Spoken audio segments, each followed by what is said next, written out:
지금까지 이렇게 큰 환자는 처음 봅니다. 선생님도 크시니까. 우린 천생연분 아닐까요? 친구들과 어울릴 때면 나는 언제나 어떤 얘기라도 좋으니 해달라고 조르는 통에 진땀을 빼기 일수다. 대개 산부인과 의사라고 하면 주구장창 여자만 보고 있으니 얼마나 좋겠냐고들 하지만 사실 말하자면 그렇지는 않다고 확실히 얘기할 수 있었다. 대개 나의 일과는 분만, 상담, 검진, 그리고 불임 클리닉에 속해 있는 환자들의 관리로 나눌 수 있었다. 모두가 여자와 관련된 일이긴 하지만 그렇다고 내가 여자의 다른 이들보다 집착이 심해서 이 분야를 택한 것은 아니었다. 순전히 그 이유는 집안 대대로 내려오는 의사 가문의 혈통을 어떻게 내 대에서 끊을 수 있겠느냐는 열망에 부응하고자 발을 담갔을 뿐이라고 말해주고 싶다. 석호야, 맨날 새로운 여자를 보니 너는 얼마나 좋으냐? 얘야, 말도 마라. 어디 은행원이 하루 종일 돈 센다고 그게 자기 돈 되는 거 봤냐? 업무상 그냥 지나가는 서류 같은 건데 그게 무슨 자랑거리거라도 된 것이냐? 어떻게 얘기할 수 있냐? 그래도 넌 임마 내진하면서 환자들 진찰할 때 아무런 감이 없다는 게야? 속일 걸 속여야지. 아무리 직업이기로서니 눈앞에 여자가 있는데 그냥 무심하게 진찰만 한다고? 네가 무슨 부처님이나 되냐? 솔직히 얘기하면 좀 그런 건 사실이다. 그러나 규정상 내진시에는 언제나 간호사가 보조로 돕고 있기 때문에 이야기 속에서처럼 수작은 있을 수도 없고 도저히 불가능한 일이라고 말해두고 싶다. 다만 내 머릿속에서 일어나는 상상이야. 옆에 둘러선 간호사가 알 턱이 없었다. 사실 환자들을 대할 때는 앙큼한 상상이 들지 않는다고는 말할 수 없다. 나도 인간인데 온갖 상상을 해보지만 옆에서 보조를 하고 있는 간호사의 눈치챌까봐 이내 생각을 접곤 하는 것이 사실이다. 맨 처음에는 환자의 얼굴과 그 모습에 대한 뇌 속의 연결고리가 시원찮아서 누가 누구였는지 구분이 가질 않았지만 이제는 제법 모양새만 대해도 누구의 것인지 금방 감이 오곤 한다. 이걸 가르켜 투철한 직업의식이라고 말하는가 싶다. 그래서 그런지 요즘은 은큼한 상상보다는 보다 빠른 시간 안에 환자가 느끼고 있는 수치심을 줄여주면서 내진을 마무리하는 것이 좋겠다는 생각으로 서두르기까지 하는 걸 보면 나도 영락없는 의사가 천직이라는 생각마저도 든다. 나는 여자들이 검진대에 올라가서 물론 가림 커튼이 쳐지기는 해도 의사가 묻는 질문에 빠짐없이 대답을 해야 하는 것에 대해서 지독한 수치심을 느낀다는 것을 알고 있었다. 그래서 환자들에게 되도록이면 내진 시에는 조용하게, 그리고 질문은 나중에 라는 공식을 선호하고 있었다. 환자들도 말은 입 밖으로 안 해도 나와 같은 마음으로 일탈적 상상에 빠질 수도 있음을 암시하는 부분이기도 했다. 검사 시에 가장 수줍어하는 부류는 역시 임신 여부를 검사받기 위해 생전 처음 내원하는 임산부들이었다. 나는 특히나 임산부들을 검진할 때에는 심성을 가다듬고서 임하고 있었다. 왜냐하면 그네들은 아이를 잉태해서 숭고하게 키워갈 또는 키우고 있는 엄마라는 험난한 길을 걸어가는 이들이었기 때문이다. 서로 내가 품는 흑심이나 못된 상상이 그 숭고함에 먹칠이라도 할까봐 조심하는 것이다. 그런데도 사람들은, 친구들은 의사로서가 아닌 남자로서의 못된 상상은 끊이지 않을 것이다라는 예측을 버리질 못하고 있었다. 또 한편으로 내가 가장 신경 쓰는 부류는 원치 않는 임신을 한 여자들이었다. 대개 이런 부류의 표본은 진찰을 받으러 오면서도 자신은 임신한 사람이 아니걸랑요 라는 듯한 차림새로 온다는 것이었다.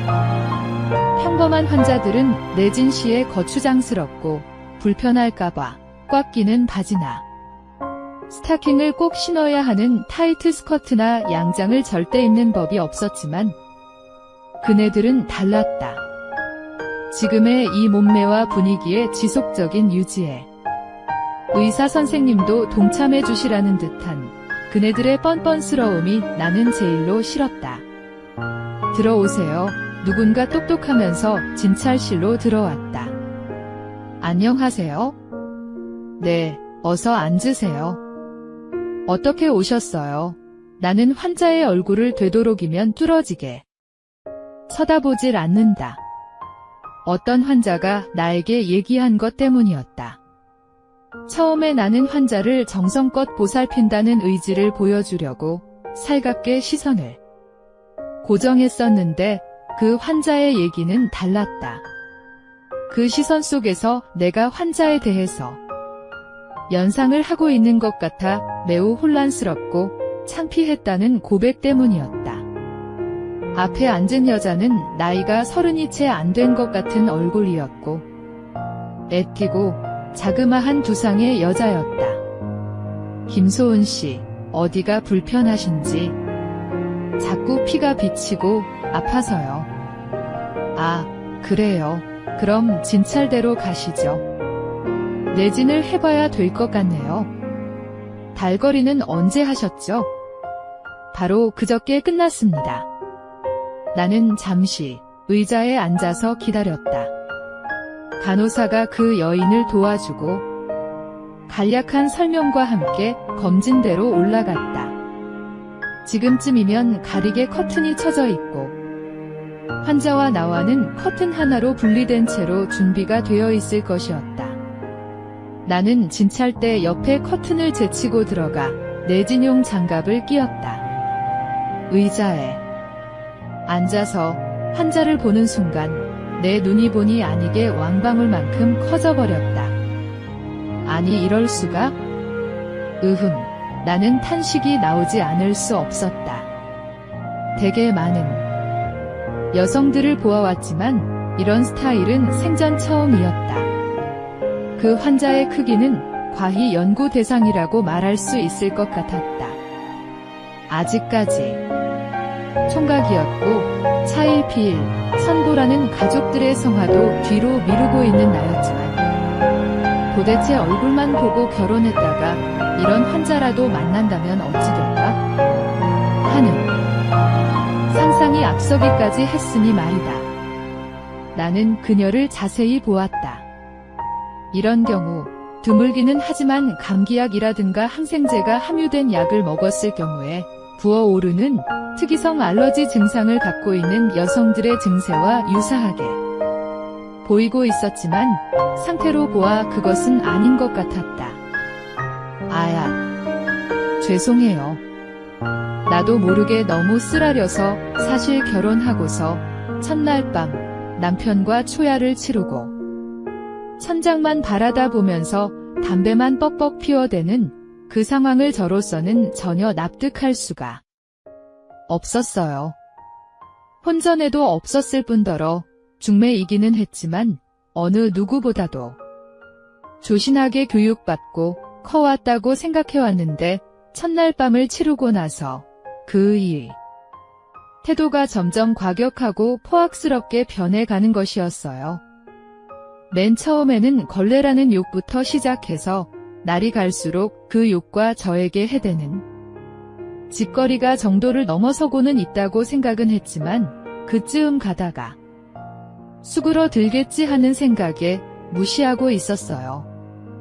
그런데 남편은 제가 원래 그런데다가 후천적인 부분도 있을 거라는 자기만의 예측과 상상을 해가면서 저를 들들 볶기 시작한 겁니다.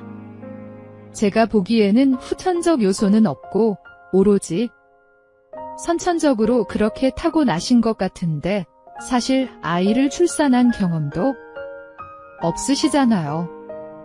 간혹 아이를 자연분만 하신 분들의 순조로움을 돕기 위해 절개하는데 별일 없을 거라면서 그냥 놔두었다가 미처 덜 마무리되어 아무는 경우는 왕왕 있어 왔지요. 그래서 절개해 놓은 부분은 반드시 봉합하고 본래보다 조금 바짝 봉합하게 되죠. 그래서요. 이렇게 예약도 없이 불쑥 찾아뵌 것은 진찰 당시에 제가 신청한 이혼 문제 때문입니다. 남편은 그 이혼 청구 소송이 이유 없다고 맞서고 있고 저는 물적 증거물을 마련하기 위해서 선생님께 진찰을 받은 것이죠. 소견서로 제출하거나 아니면 번거로우시겠지만 선생님께서 합의 조정위원들에게 저의 상태를 설명해 주십사 하고요. 글쎄요. 이런 경우는 처음이라 그래도 그 상처의 내력에 대해 뭔가를 알아야 저도 저 나름대로의 소견서를 작성할 수 있지 싶은데요.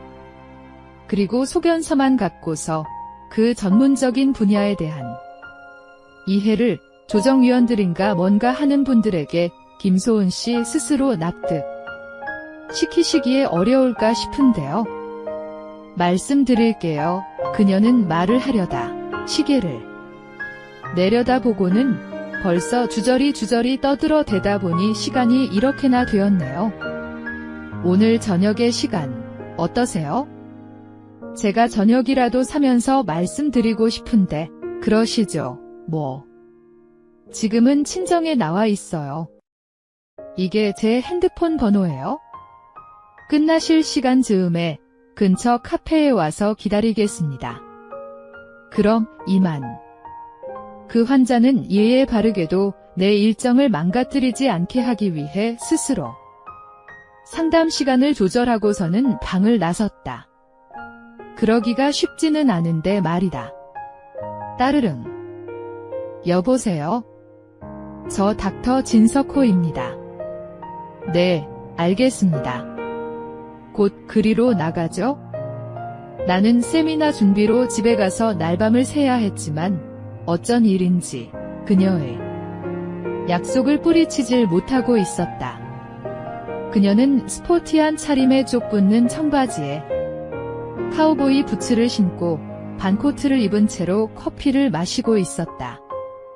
병원에서 볼 때보다도 서너 살은 젊어 보이고 누가 보면 처녀라고 해도 좋을 스타일이었다. 이렇게 병원뿐만이 아니라 바깥에서도 괴롭게 해드려서 송구스럽네요.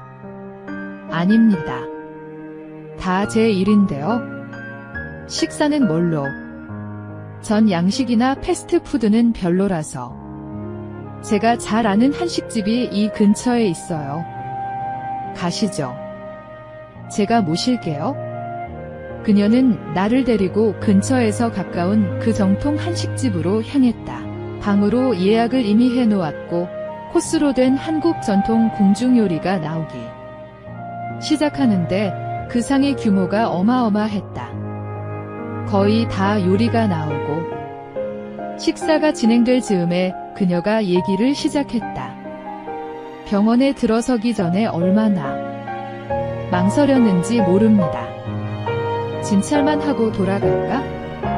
아니면 진단서를 끊으러 왔으니 잘 살펴달라고 할까?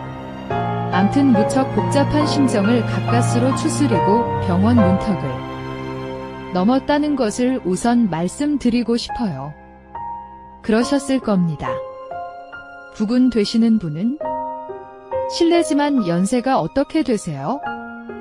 저보다 7살이 연상입니다. 그런데 그건 왜요? 간혹 나이 차이로 인해 트러블이 생기는 수도 빈번하거든요. 그래서 여쭈어 본 겁니다. 다른 의도는 아니고요. 저는 결혼하기 전까지 부부간의 잠자리가 그리도 중요한 삶의 과정인지 정말 몰랐어요. 남편의 나날이 점점 심해지는 편견을 대할 적마다 내가 왜 사나 싶은 생각도 들고 저를 보란듯이 키워놓으신 부모님 생각을 하면 또 어쩌나. 참고 살아야지 하는 생각도 셀 수 없이 했지요. 그런데 그게 잘 안 되더군요. 저는 아직 미혼입니다만 부부간에는 두 가지 언어가 있다고 들었습니다. 하나는 서로가 마음을 터놓고 하는 언어라는 것이 그것이고, 나머지 하나가 말은 필요 없으되 몸이 전하고 싶은 것이 있을 때 발동하는 것이 나머지 것이고요.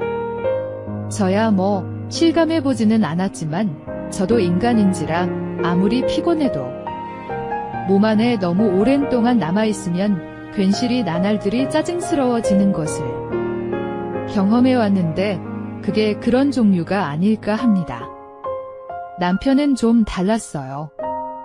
그것은 자신의 편견에서 비롯된 일종의 보복 같은 분위기였지요. 저란 사람을 끝끝내 걸레로 몰아가는 그 파렴치한 궁극의 정점, 아마 상상이 가지 않으실 거예요. 남편은 온갖 용품을 좋아합니다. 정말 눈이 돌아갑니다. 아니 그럴 수가? 싸움이 크게 일어나 이 지경이 된 겁니다. 그래서 누구에게 창피해서 말도 못하죠. 이혼 사유가 남편이 각종 성인용품 수집가라는 것인데 이걸 어찌 극단적인 재판 과정이나 이혼 소송이 아니고서야 발설할 수 있겠어요. 은밀하게 안방에서만 벌어지는 부부간의 얘긴데 말이죠. 남편이란 사람은 그녀가 남달리 크다는 이유 하나만으로 자신은 어림도 없을 것으로 예상하고서 그렇게도 흉측한 물건들을 찾아다녔다. 간혹 부부 상호간 합의에 의해 한다면 모를까, 이건 일방적이고도 지대한 수치심을 유발시키는 상습적 인신공격이었고 정신적, 육체적 테러였는데도 불구하고 말이다. 그 상처는 아마 남편의 손톱이나 그런 것 때문에 생긴 걸 겁니다. 저도 미친년이지 그렇게 하는 걸 내친 적이 한 번도 없었으니 말이죠. 급기야 남편은 오만 짓거리를 다 하고 마는 것이죠. 선생님은 모르실 거예요. 그 괴로운 느낌을 말이죠. 그게 그 상처의 전모예요. 제가 부탁드리고 싶은 것은 그런 행위가 이를테면 임신이 불가능해질 수도 있다라든가 일상적인 생활을 지탱해 나가기 어렵게 할 수 있다는 의견을 조정위원들에게 해주십사 하는 겁니다. 그게 효과가 있을까요? 그것보다는 부군 되시는 분의 정신감정의뢰가 더 중요한 증거가 되지 않을까 싶은데요. 그건 이미 남편이 누굴 통했는지는 몰라도 정신과 전문의로부터 지극히 정상이란 소견서를 확보해 놓고 있는 실정이라 들이댈 수가 없답니다. 제가 믿고 있는 것은 오직 선생님 뿐이라고요. 불쌍한 년 하나 구제해 주신다는 심정으로 한번 나서 주시지 않겠어요? 제가 이렇게 머리 조아려 빌게요. 저 그 인간이랑 다신 살기 싫어요. 다시 살아야 한다면 오히려 죽는 편이 나아요. 선생님 도와주세요. 밥을 먹다 말고 내 앞에 엎드려 울고 있는 그녀의 부탁을 거절하기는 정말 어려웠다. 나는 그날 식사를 마치고 다음 주에는 세미나가 있어서 어려울 것 같으니 합의조정 심판일을 그 다음 주로 맞춰 달라고 부탁했다. 그날은 공교롭게도 12월 31일이었다. 이 해의 마지막을 재판 싸움에서 이기려고 발벗고 나서야 한다니 가슴속이 찝찝하기는 했다. 나는 진찰실에서 보여준 CD와 함께 소견서, 그리고 노트북 PC를 소지하고 약속한 그곳으로 나갔다. 나는 복도에서 기다리고 있었고 안에서 부르면 들어가게 되어 있었다. 나와 같이 복도에서 기다리던 사람은 남편 측에게 소견서를 써준 정신과 전문의라고 했다. 아마도 이번 합의 조정에서 우위를 점하려고. 정신분석 자료 중에서 어떻게 해야 정상 판정을 받을 수 있을지 사전 코치를 한 후에 검사를 한 것 같았다. 그 의사에 이어 방에서 나오고 나자 내 이름이 호명되었다. 나는 안으로 들어가 조정위원들의 기초적인 신상 질문을 받았고 그녀와 같이 앉아있는 남편의 모습도 처음 대할 수 있었다. 제가 갖고 나온 자료는 김소은 환자에 대한 진찰 소견서와 그에 관련된 영상 자료입니다. 그러니까 저희 병원을 방문해서 내시경을 검사하던 도중 녹화된 내용입니다. 녹화 내용에 대한 이해를 돕기 위해 제가 설명을 해드릴까? 합니다. 자, 보시는 것처럼 저희 병원의 첨단 장비인 내시경이 천천히 환자를 검사합니다. 보이시죠? 불빛이 비쳐 보이는 것이 환자의 모습입니다. 자, 여기서 잠깐 멈추면 제가 가리키고 있는 이 여러 곳의 환부가 보이시죠? 빛이 반사되어 맨질맨질한 부위와 다르게 부풀어 올라 상처난 부위도 있고 저곳처럼 부어서 진물이 흘러내리는 곳도 있습니다. 이런 부위는 단순히 정상적인 부부 생활을 하였을 때는 생길 수 없는 상처들입니다. 어느 것이고 가리지 않고 환자의 환부에 상처를 낸 것이 거의 확실합니다. 거의 열상에 가까울 정도로 흠이 간 저 부위는 형사상 문제시 될 수 있는 상해, 치상의 범주를 훨씬 상회하는 상처인 것이죠. 만일 저렇게 상처받은 부위를 치료하려면 적어도 4주의 입원 치료와 그에 더한 3주간의 통원 치료, 도합 7주 정도의 치료 기간을 요합니다. 게다가 환자가 저토록 변태적인 남편의 희생물이 되었다고 가정한다면 그 정신적인 피해 상황은 아마도 검사해보지 않아도 알 수 있을 것으로 사료됩니다. 만일 저런 상황에 변태적이고 폭력적인 것이 지속된다면 균의 감염은 물론이고 여성으로서 가질 수 있는 숭고한 권리이자 기쁨이라고 할 수 있는 임신과 출산 자체가 불가능해질 수도 있다는 것이 진찰을 주관한 본인의 소견입니다. 그녀가 옆에서 기쁨에 찬 눈물을 마구 흘리고 있었다. 둘러선 위원들은 나의 의견이 발표되기 시작하면서 저런 쳐 죽일 새끼가 있나? 나는 눈초리로 변해서 남편을 노려보았고 내가 인사를 마치고 자리를 나올 때는 거의 성토의 분위기에 가까웠었다. 나는 방을 열고 나오면서 집에 돌아가려고 가방을 챙기는 그 정신과 의사를 향해 신호를 보냈다. 메롱, 내가 들어갔다가 나온 뒤로 1시간도 채 못 되어서 두 부부가 서로 다른 희비싼 곡선의 얼굴로 방을 나왔다. 나를 쳐다보며 두고 보자는 얼굴로 실룩대며 자신의 변호사와 사라지는 그 남편이었다. 정말 이 은혜를 뭘로 갚아야 할런지 그녀가 울먹이며 말을 잇질 못했다. 옆에 있던 여자 변호사도 웃으며 나에게 손을 내밀었다. 너무 감사드립니다. 같은 여자의 입장으로 너무 가슴 아팠는데 선생님께서 이렇게 흔쾌히 도와주셔서 단번에 이혼 청구가 받아들여졌습니다. 다시 한번 감사드립니다. 그 변호사도 그녀와 마찬가지로 머리를 몇 번이고 조아렸다. 저야 뭐 한 게 있습니까? 세상에 정의가 살아있다는 증거겠죠? 변호사는 다음 재판 일정 때문에 바빠서 자리를 떠야 한다고 그랬다. 아마도 연말을 맞이하여 마음도 급하고 일정도 바쁘게 짜여져 있을 거란 생각이 들었다. 어디 가서 식사라도 하실래요? 식사는 제가 사야죠. 그녀가 산다는 식사를 나는 아니라며 강권적으로 끌고서 그곳을 떠났다.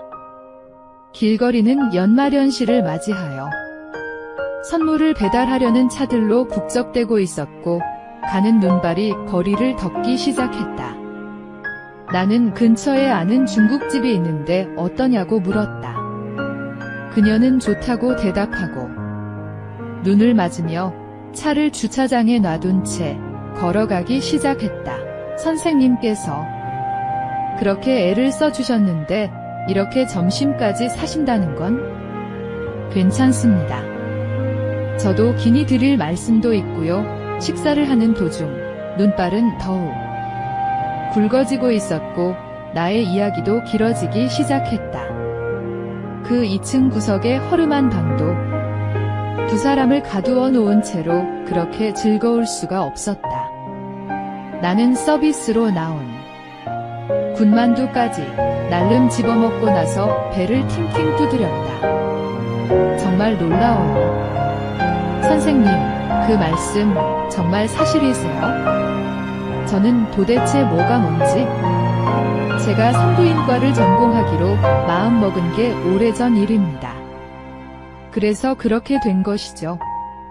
그 직업이 아니고서야 제가 미세스 김, 아니 이제는 미스 김이라고 해야겠네요.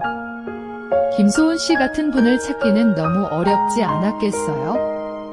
연애를 한다 한들 제가 제게 맞는 짝을 찾으리라고는 절대 상상할 수 없잖아요. 이게 다 하늘의 뜻인 것 같습니다. 저보고 결혼하자고 덤비는 여자들을 허락했다가는 김소은 씨와 반대되는 경우로 이혼을 강요당했겠지요. 그랬겠네요. 그럼 혹시 그 말씀 진짠지 볼 수 있어요? 그냥 한 번만. 제가 말씀드린 거 허락하시면요. 그녀가 잠시 고개를 떨구고 말을 잊었다. 그러자 고개를 들고 두 눈에 눈물이 글썽한 채로 말을 잇는다. 알았어요. 승낙할게요. 이게 인연이라면 나는 자리에서 일어나 그녀의 앞으로 걸어갔다. 그리고 주르륵 내려버렸다. 허걱. 그녀의 탄성과 비명, 절친한 친구 놈들과도 사우나를 같이 안 다녔던 이유는 거기에 있었다. 그녀가 나를 감탄의 눈으로 올려다보면서 눈물이 촉촉한 눈으로 나를 올려다본다. 이게 인연이라면요, 인연이지, 인연이고 말고. 서로에게 맞춤으로 꼭 맞아떨어지는 이런 속궁합의 일치. 난 그래서 이혼 소송의 결말이 내 쪽으로 유리하게 된다면 바로 그녀에게 청혼하기로 마음먹었던 것이다. 그녀가 기뻐서 우는지 아니면 이런 괴물 같은 사람과 살아야 하는 자기 자신의 신세가 서글픈 건지 그건 잘 몰라도 하여튼 간에 웃고 있는 것은 틀림없었다. 울다가 웃으면 큰일 나는데 석호 씨가 앞으로 저를 버리지만 않으시면요. 버리긴요? 아니 이렇게 큰 트럭을 평생 어디에다 주차시킬 겁니까? 소은 씨가 나에게 딱 맞는 영원한 주차장이라니깐요. 그녀가 웃으면서 그 하얀 치아를 드러내며 내게 다가온다. 창밖에는 그 치아처럼 하얀 눈이 두 사람을 축복해 주듯이 펑펑 쏟아지고 있었다.